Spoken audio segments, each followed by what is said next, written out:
अस्सलाम वालेकुम नाजरीन, कैसे हैं आप सब लोग। उम्मीद है कि आप सब खैरियत से होंगे।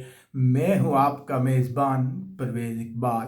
आज 8 अप्रैल और बुध का रोज़ है। जैसा कि आप जानते हैं कि मैं आपको मुसलसल लगा रखता हूं लम्हा बलम्हा कोरोना वायरस के बाद यूरोप की बदलती हुई सूरत हाल से। तो आज के इस वीडियो में हम बात करते हैं यूरोपीय मुल्क स्पेन की।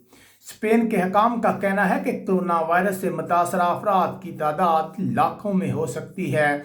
इसके अलावा स्पेन में आज हलाकतों में भी इजाफा हुआ और नए केसेस आने की शरह भी बढ़ी है। ये सब कुछ हम आपको बताएंगे तफसील के साथ, लेकिन सबसे पहले आपसे गुजारिश करते हैं कि अगर आपने अभी तक हमारे चैनल को सब्सक्राइब नहीं किया तो फ़ौरन सब्सक्राइब कर लें। तो बात करते हैं स्पेन की। स्पेन के लिए आज का दिन कुछ अच्छा नहीं था। जैसा कि हम आपको मुसलसल बताते रहते हैं कि जो मंगल को स्पेन में हलाकतें हुई थी वो कम तरीन सतह थी, लेकिन उसके बाद गुज़िश्ता रोज़ से अब तक जो है मुसलसल इजाफा हो रहा है हलाकतों में।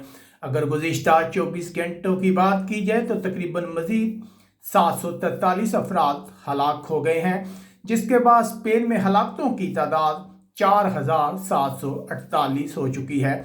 इसके अलावा अगर केसेस की बात की जाए कि कितने नए केसेस आए हैं तो तकरीबन 6180 नए केस सामने आए हैं, जिसके बाद मजमूई तौर पर यह तादाद जो है वो 1,46,680 के करीब बनती है। इसके अलावा अगर बात की जाए इंतहाई सीरियस केसों की या ऐसे अफराद की जो इंतहाई सीरियस हैं, तो ऐसे अफराद की तादाद भी 7000 से ज़ायद है। उसके बाद बात करते हैं उन खुशनसीब लोगों की जो इस बीमारी से अच्छे हो चुके हैं, तो ऐसे अफराद की तादाद जो है वो भी 48,021 के करीब बनती है। लेकिन यहाँ हम आपको बताते चले, जैसा कि मुस्लिम माहिरीन कह रहे हैं और स्पेन के हकाम भी कहते हैं कि कोरोना वायरस से मुतासर अफराद की तादाद लाखों में हो सकती है, क्योंकि 90% यानी कि हर 16 में से 15 केस जो हैं वो सिरे से रजिस्टर ही नहीं हुए। जो काउंटिंग आ रही है हॉस्पिटल से वही उसी को बेस बना के बताया जाता है कि कितने नए केस सामने आए या कितनी हलाकतें हुई।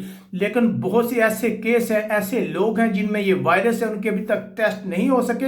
इसके अलावा बहुत ज़्यादा हलाकतें हैं जो घरों में हो रही हैं, वो भी इसमें शुमार नहीं की जा सकती। माहिरीन कहते हैं कि अगर ये तमाम अदाद शुमार इकट्ठे किए जाए तो यकीनन स्पेन में नए केसेस और मरने वालों की तादाद बहुत ज़्यादा हो सकती है।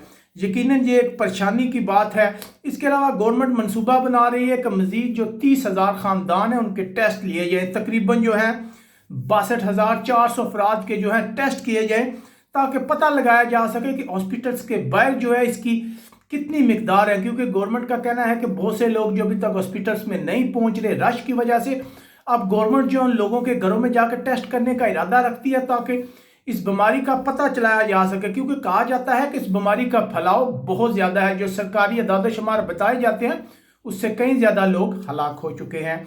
अब बात करते हैं दारुल हुकूमत मैड्रिड की, तो तकरीबन यहाँ पे टोटल केसेस की तादाद जो है 42,450 है। अगर हलाकतों की बात की जाए तो 5,000 से ज़ायद हलाकतें हैं। यहाँ तकरीबन 5,586 अफराद जो हैं वो हलाक हो चुके हैं। इसके बाद बात करते हैं सूबे कतालोनिया की, जहां हमारी बहुत ज़्यादा कम्युनिटी रहती है।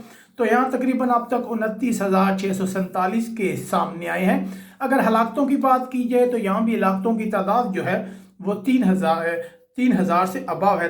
तकरीबन 3,041 के करीब ऐसे अफराद की तादाद है जो इस सूबे में इस खतरनाक वायरस से हलाक हो चुके हैं। यकीनन जैसा कि हमने गुज़िश्ता दिनों आपको बताया था कि स्पेन के हालात जो हैं वो अच्छे हो रहे हैं, लेकिन गुज़िश्ता 2 दिनों से अमवात में भी इजाफा होना शुरू हुआ है, उसके बाद नए केसेस में भी इजाफा हो रहा है। लेकिन अगर मजमूई तौर पर देखा जाए तो ऐसा लग रहा है कि जैसे इसके फैलाव में जो है कमी आ रही है। स्पेन के हकाम जो हैं वो कहते हैं हलाकतों और नए केसेस में इजाफे के बावजूद जो है उन्होंने उम्मीद नहीं छोड़ी, वो बेहतरी की उम्मीद करते हैं। और हम भी आपको हमेशा की तरह जाते जाते यही कहेंगे कि आने वाला कल आज से बेहतर होगा। ये जो जंग है कोरोना के खिलाफ, स्पेन के जो अवाम है वो इसको शिकस्त देने में कामयाब होंगे। उम्मीद है आपको हमारा ये वीडियो पसंद आया होगा। आप हमें कमेंट्स करके बता सकते हैं कि आप कौन से शहर में रह रहे हैं और आपको हमारी नशरियात कैसी लग रही हैं। अपने मेज़बान परवेज़ इकबाल को इजाज़त दीजिएगा। अल्लाह हाफिज़।